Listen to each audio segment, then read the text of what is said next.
Hello friends, कैसे हो आप सभी और कैसी चली आपकी स्टडी। आज के स्टडी टारगेट में डे 2 है और डेट है 5 सितंबर 2025। और सबसे पहले तो आप सभी को शिक्षक दिवस की हार्दिक शुभकामनाएं। और अब स्टार्ट करते हैं स्टडी टारगेट।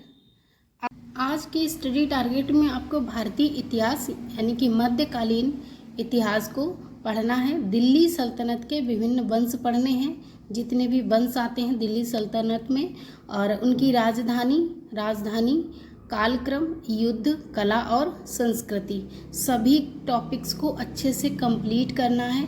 किसी भी वे में पूछा जाए क्वेश्चन पेपर में, इतने अच्छे से तैयार कीजिए और बार बार उसको रिवाइज कीजिए ताकि आप किसी भी वे में पूछा जाए और आप उसके सही और सटीक उत्तर तक पहुंच जाएं।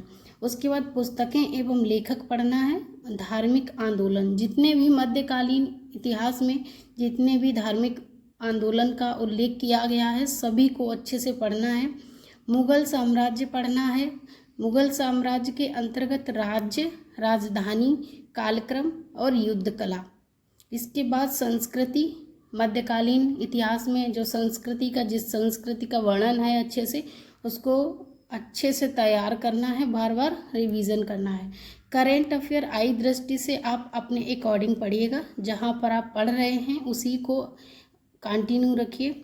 और सी सेट भी अपने अकॉर्डिंग ही पढ़िए। और आज हम सी सेट का एनालिसिस वीडियो देंगे आपको, जस्ट इस वीडियो के बाद में आपको मिलेगा।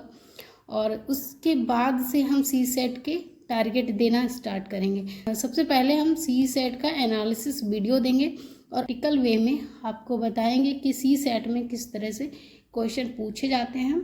और उसके बाद से हम सी सेट के स्टडी टारगेट में टॉपिक इंक्लूड कर देंगे। तो बस चलिए, बस इतना ही रिवीजन करना है आपको और अच्छे से पढ़ना है। इसके ये टॉपिक कंप्लीट करने के बाद जो मोस्ट इम्पॉर्टेंट पार्ट रहेगा आपका कंप्लीट रिवीजन का पार्ट रहेगा, वो सबसे इम्पॉर्टेंट है। आप कितना भी पढ़ लें, कुछ भी कर लें, अगर बार बार रिवीजन नहीं करेंगे तो रिज़ल्ट आपको खुश करने वाला नहीं मिलेगा। तो इसलिए रिवीजन एक इम्पॉर्टेंट पार्ट है। तो सबसे ज़्यादा रिवीजन करना है।